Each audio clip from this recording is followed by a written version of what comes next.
just to give you a little bit of education on it. So you know, your propane, you're gonna need to make sure you have a good connection on the tank. You're gonna open it up so that you can get it running. That one was open. Oh no, okay, there you go. Your battery for starting the machine. When you're not using the machine, what you should do is just unplug this. That'll prevent the battery from draining. If you're using it on a regular basis, you can leave it plugged in, but if it's gonna sit for a while, you can unplug it. The other thing which I would tell you to do is just check your oil every time before you use it. And it's real simple. You can see the dipstick, you can see that we have oil. If you keep oil on these things, if you keep the air filters clean, the engines run for, ever. They're like, lawnmower engines. They're really, long lasting. On the bottom of the handlebar, there's actually a preventative maintenance schedule. So you can see the different things that you need to do on a regular basis, just so you know it's there. Now, we can send you all kinds of great maintenance information. Whenever you're going to move this machine, you want to make sure that you put the handlebars in the highest position, okay? That gives you leverage. This is a heavy machine, so you want to have these handlebars up, because having them in this position is going to make it a lot easier to lift it up versus being down here. It's near, when you got the handlebars down here, it's near impossible. This is your transportation wheel. That goes on the front right here. And you'll just lock it in place with the key. And what that's for is when you're going to transport it from location to location, from this side of the building to the other side, it makes it easier to push the machine around. It's a third wheel. When you're not using it, you can just put it right in place. We check the oil. Also, one thing I want to make sure everybody's aware, this muffler gets very hot during use, so you'll want to make sure that you stay away from that. The other thing that you could do is every so often, just check your air filter, turn these two toggle switches. There's a foam pre-filter and then a white paper element. Like I said, this is very similar to if you ever use a push mower outside. Lots of similar features. So you want to make sure that air filter is not black in color, because that means it's getting clogged up. You're not going to get the right air fuel mix, and the machine's not going to run right. What makes this machine so effective at stripping floors is a combination of the head pressure, that's the weight pushing down on the floor, the weight of the machine itself, and the power of the propane engine to be able to turn those brushes as they address the floor. When you want to raise and lower, the best thing you can do is put one of your feet up on the tank, by the tank stand, and use your body weight. Stand up and just throw yourself back. That helps, again, use your leverage. When tilt it back, before every use, what I like to do is tilt it back, and I like to just turn clockwise one of the brushes. You see how the other two spin? So that means that all three brushes are connected inside this brush drive with the belt. With your stripper slurry, no matter how you hose it off and clean it, sometimes over time that stripper slurry builds up so that the top and the bottom of the drive and the top of the brush get glued together. And you know that stripper slurry, when it dries, it gets hard, so it's like a glue. So if over time that buildup happens and it gets stuck, when you try and throttle your machine up, it starts spinning, it's not going to want to break free. And if it is stuck pretty good, what will happen is the belt that's in here will start to slip and smoke, and basically you'll burn the belt. So you'll have to replace the belt. So just check, make sure that the brushes turn. It's simple. Turn them clockwise like that. All three of them should turn. If one of them's not turning, then you got a problem inside the brush drive, and that's where we're going to have to get on the phone and troubleshoot it. So again, the thing that makes this so aggressive at floor stripping is you have a very aggressive brush. these 3 brushes spin in one direction and the entire brush dry spins in the other. And that's called planetary motion. And so when you're on the floor working, you're hammering that floor, the whole time that you're addressing the floor. You compare that to a machine like a swing machine, which we talked about, where it's just one pad spinning. So you got this versus this. Even if you had 2 pads spinning, it's just not as aggressive.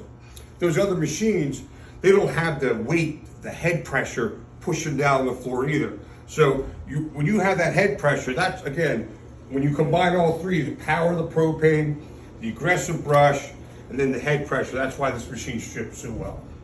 What's the lifespan of the brushes? The brushes will last you about 800 to 1 million square feet on VCT. And also, these are reverse threaded. You need to have an impact wrench to break that connection. So normally you would, when you want to tighten something, you go clockwise. Because it's reverse threaded, you're going to set it to, to take it off, you're going to set it to tighten.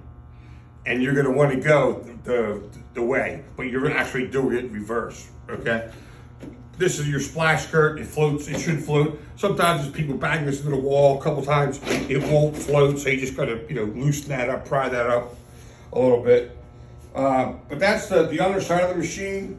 When you're done, at the end of the day, if you can take it someplace outside, hose it off, try and get as much of that stripper slurry as you can off before it hardens, and that'll just prevent that buildup. Okay. So that's the only cleaning part is basically the brushes underneath. Yep. Just get a hose under there and spray it down. And again, we're going to use our body weight as leverage. You don't want to slam this machine where the brushes meet the floor, because each one of those brushes, those bolts bolt into a pulley with bearings. So if you slam this down every time, it's like hammering that bolt into the bearings, and you're going to break the seals on the bearings. So if you put it down gently, you're never going to have a problem with the bearings and the pulleys. So again, use your leverage. Get your foot back up there and just bring it down. So step up, throw your weight back. You can reposition the machine. If you're going to go longer distances, I'm going to pop your transportation wheel in. And then again, you're going to set it down gently on the transportation wheel or onto the floor. Now, when you want to operate it, you want to lower the handlebars to a position that's comfortable for you. And again, you can see how with the handlebars up there, we have some leverage. You're never going to get it up like that. So when you want to raise and lower the machine, you get the handlebars up. When you're done with the machine, make sure I just saw this key was in the on position. Turn your key to the off position. When you're done at the end of the day, turn your tank, close your tank, okay? If you leave it in the on position, it'll slowly drain the battery, and that goes for your burner too. So when you turn the machine off at night, you're going to turn it to the off position with the key, and you're gonna close your tank, okay? And that's really about it. The other thing about this machine is, and you'll see this when we turn it on, there's a centrifugal clutch on this machine. So when you start it, you're going to start it with the throttle in the slow position, fire it up. Usually takes, you crank it for like 4 seconds, let it go. From a cold start, it usually takes 2 times for it to go, because you're going to build some oil pressure. When you're in the slow position, the clutch is not engaged, so the brushes are going to spin. Once you get the throttle up over 50%, that's what activates the clutch, and that's what starts the brush spinning. When you operate this, you're going to operate it at full throttle, okay? But the brushes don't start spinning until you get over 50%. When the brushes are spinning, you're always moving.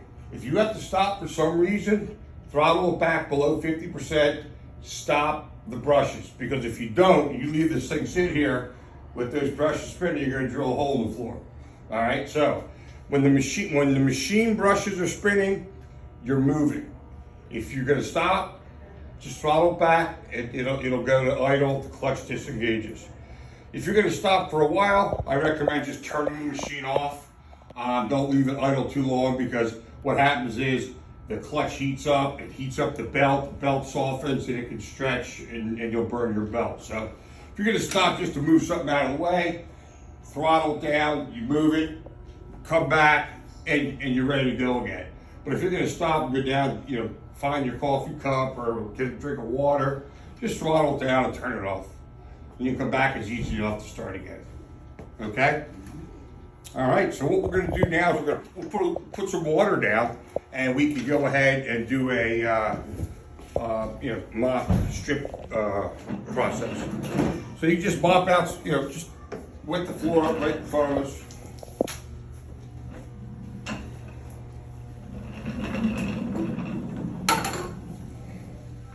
And again, for starting, we're going to be in the slow position.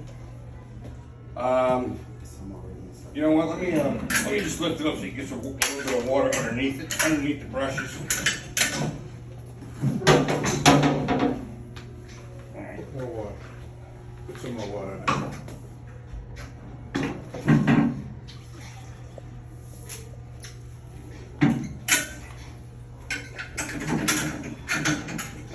And when you're operating this, what you're going to do is you're going to walk like you're doing your push mower out back cutting the grass. You're just going to walk behind it at a steady, slow pace. Okay, it's a normal walk, walking, like you're walking down the hallway, or you're push mowing your grass. Just like when you cut your grass, you go down, you turn around, you come back, you overlap a little bit from where you just cut. Because if you try and line it up where this one ended and this one starts, you're gonna have a little strip of grass that didn't get cut.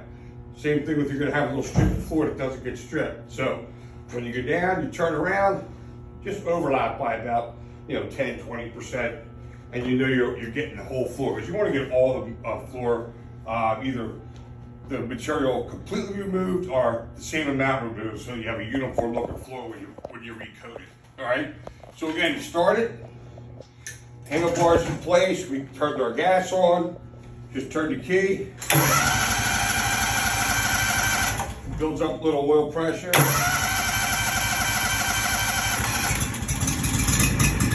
From a quick start, that usually takes some time. After you run it during the day, they'll probably kick off on the first one. Again, getting handlebars here. Once this thing gets up over 50%, go. Bring it back, stop. All right? So you're going to go full throttle.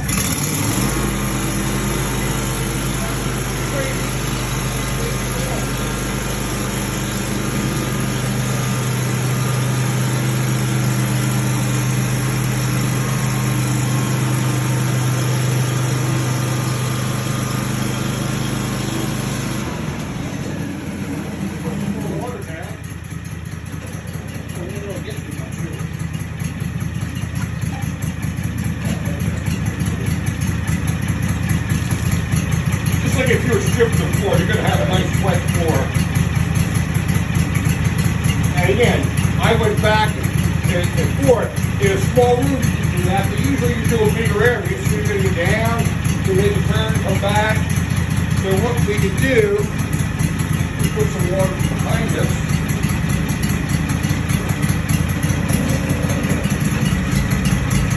As you guys only see it, you can feel how it works. Ready? Put your hand. One. And then one. So you hold the hand forward. And when you're going to pull the throttle, it's going to start to go. You're ready to grab back home. Okay?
So it's that easy. When the brushes are spinning, you're moving.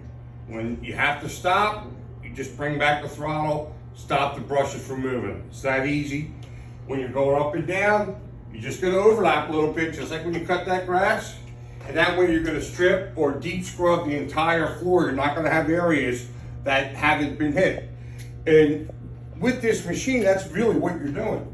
You just wanna make sure that you cover all of the floor area. And you walk at a nice slow pace like you did. You get the whole entire floor. And once you've done that, then you remove several layers of floor finish. Then you can get the machine out of the room, come in here with your wet vac, you vacuum up, your slurry, and then, you can continue with your process. I don't know how you guys do your edges or corners, but, a lot of people use a doodle bug, it's a stick with an aggressive... We kind of graduated from that, and we have the square scrub. Square scrub, okay. They're great for corners, Right. Great for doing your edge. So this is going to get you to about 3 inches from the wall. Right. And then up to, you're going to leave your corners. You can't fit a square peg in a round hole, right? Right, So, right. But that's it. It wasn't hard to work, right? No, not at all. You get a little bit of that surprise when it first engages for the first time, but it's not hard. Pretty cheap. And then here's the other thing too, which is nice. When you're using stripper, obviously the floor is slippery. Slippery, yeah. When you're walking behind the machine, after it's done its pass, so you're behind it, you're walking in the wake of behind the boat when you're water skiing, it's not slippery anymore because you've emulsified that floor stripper. So out in front, the floor's going to be really slippery, but when you're operating the machine, you're behind it. It's amazing how it just emulsifies that floor finish with the stripper, and it's not slippery like it was. It's just like a regular wet floor. So that's it. Pretty easy. Thank you.